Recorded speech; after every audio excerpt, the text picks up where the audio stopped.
Good morning, ladies and gentlemen. First of all, thanks for having me today on behalf also of my commander, General Commander of the Carabinieri HQ, and from the commander of the Carabinieri Special Operation Group. So let's go straight to the point because we have 7 minutes, otherwise something is wrong.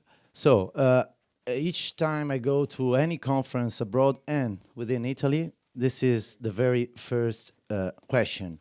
Why no attacks in Italy so far? And how is that possible?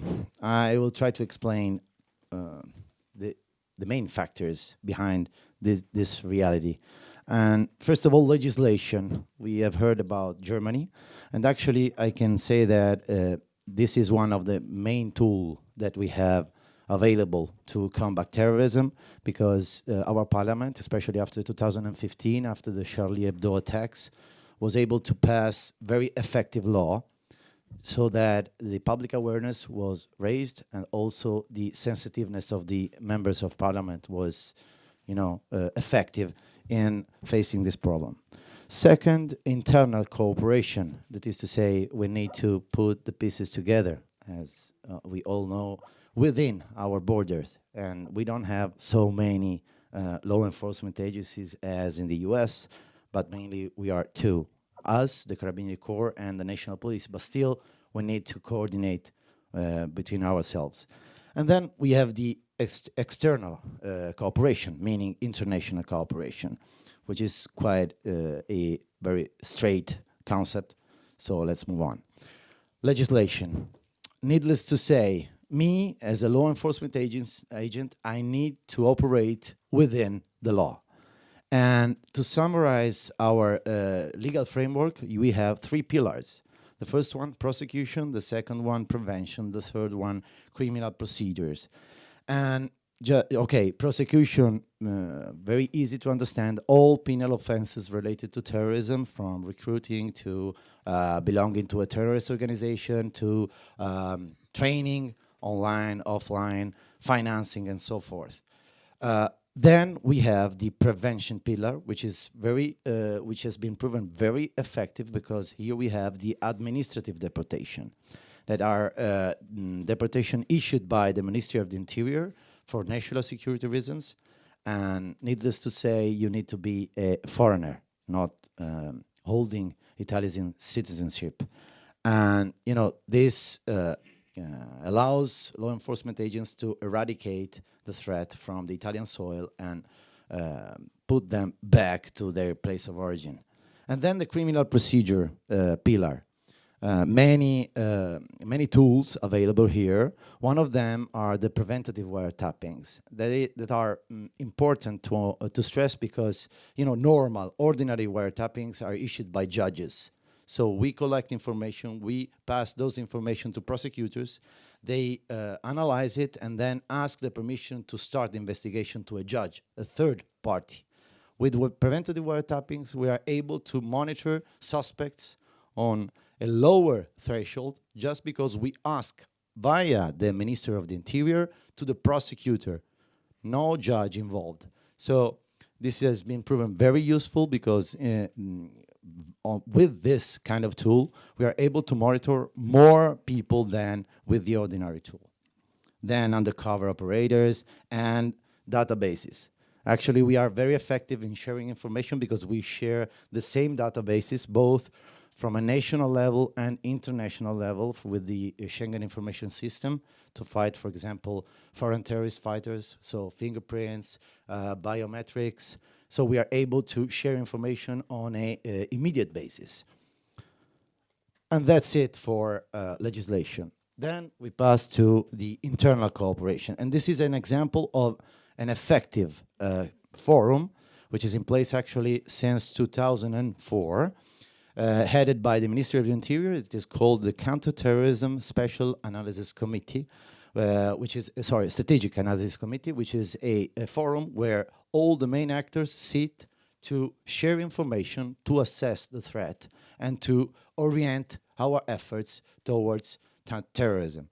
And here you have just to imagine a place like this room, where the heads of the intelligence agencies and the law enforcement agencies share even the day day-to-day data, day-to-day information, phone numbers, emails, so that we are able to assess the threat and act accordingly.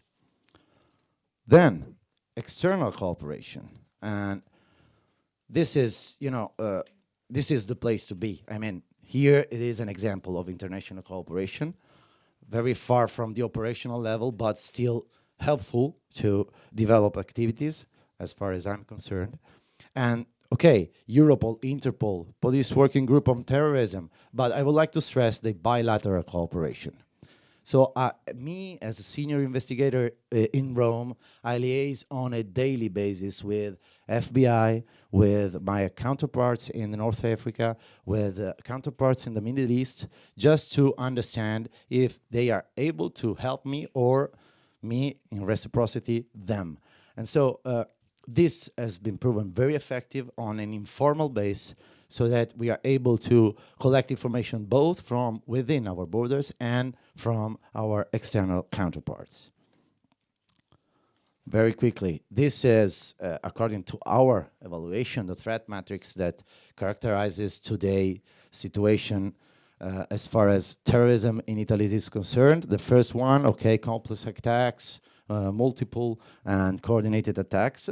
The second one, foreign fighters and returnees. The third one, lone wolves, with all the controversy upon this category. Why I say that? Because during the years, we had the opportunity to analyze the phenomenon, and that's it, but to adapt our posture towards it. So we passed from the old epitome to the new one. Because, to make a comparison with organized crime, my organization, the Special Operation Group, was established in 1978 against domestic terrorism, Red Brigade. But then, after we were able to tackle that problem, we oriented our efforts towards organized crime.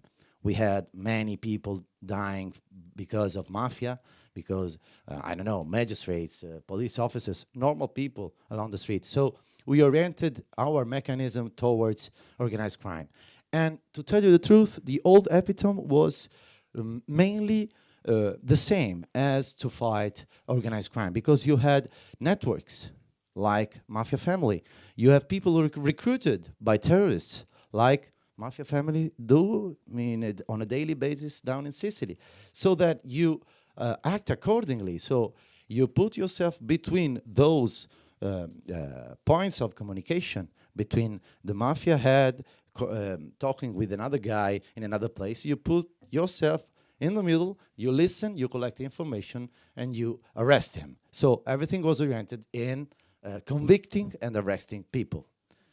Now, the evolution of the terrorism phenomenon led to the opportunity and necessity to adapt our epitome, so that it is a new one, because we have individuals not recruited but inspired. Then we are more prone to intelligence operation rather than prosecution, ordinary investigation to collect information to go to the judges. And then that's why deportations are the most important tool at our hands, because in this way you are acting in a preventative manner, not in a prosecution manner. So, I hope, how long is it now? We're in time? Okay, so it is interesting to say that as far as I'm responsible for that, so far no terrorist attacks has happened in Italy. I hope that I gave you, the main factors that cause this very successful outcome. And I hope you will have some question to pose to me, so that I will be able to explain any further detail more. Thank you so much.